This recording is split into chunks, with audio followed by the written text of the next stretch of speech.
Kay Yahweh ang tagumpay, Siya ang aking lakas. Sa landas ng katuwiran, ako'y Kaniyang hinahawakan.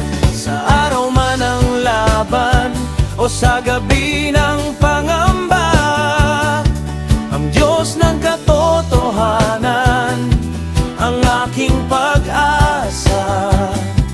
Purihin si Yahweh, Siya ang aking awit.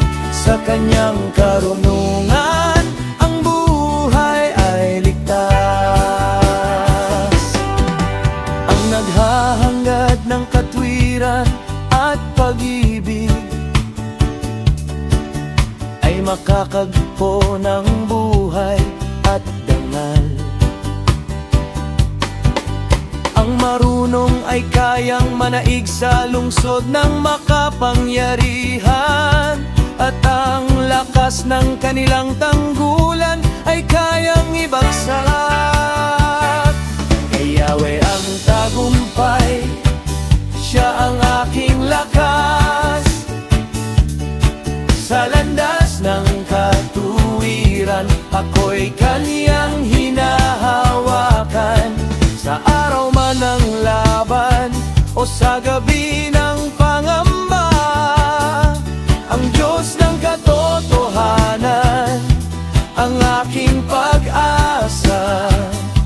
Purihin si Yahweh, Siya ang aking awit. Sa Kanyang karunungan, ang buhay ay ligtas. Ang nag-iingat sa Kanyang bibig at dila ay nakakaiwas sa maraming kapahamakan.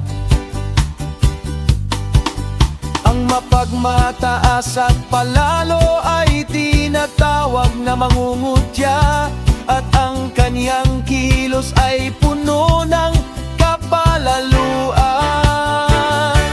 Kay Yahweh ang tagumpay, Siya ang aking lakas. Sa landas ng katuwiran, ako'y Kaniyang hinahawakan. Sa araw man ng laban o sa gabi ng pangamba, ang Diyos ng katotohanan ang aking pag-asa. Purihin si Yahweh, Siya ang aking awit. Sa Kanyang karunungan, ang buhay ay ligtas. Ang pagnanasa ng tamad ang magdadala sa Kanya sa kamatayan, sapagkat ayaw gumalaw mga Kaniyang mga kamay. Ang masama'y laging nagnanais ng higit pa, ngunit ang matuwid ay nagbibigay ng walang pagdadamot. Kay Yahweh ang tagumpay, Siya ang aking lakas. Sa landas ng katuwiran, ako'y Kaniyang hinahawakan. Sa araw man ng laban o sa gabi ng pangamba, ang Diyos ng katotohanan ang aking pag-asa. Purihin si Yahweh, Siya ang aking awit.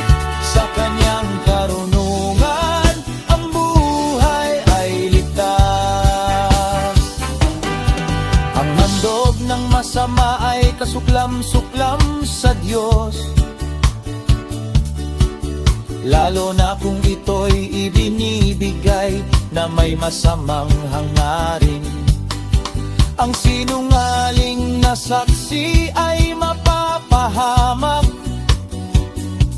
ngunit ang nakikinig sa katotohanan ay mananatili. Ang masama ay matigas ang mukha, Ngunit ang matuwid ay matatag ang landas. Kay Yahweh ang tagumpay, siya ang aking lakas. Sa landas ng katuwiran, ako'y kaniyang hinahawakan. Sa araw man ng laban o sa gabi ng pangamba, ang Diyos ng katotohanan ang aking pag-asa. Purihin si Yahweh, siya ang aking awit. Sa kanyang karunungan, ang buhay ay ligtas. Walang karunungan o unawa o payo na maaaring tumayo laban kay Yahweh. Maaaring ihanda ang kaban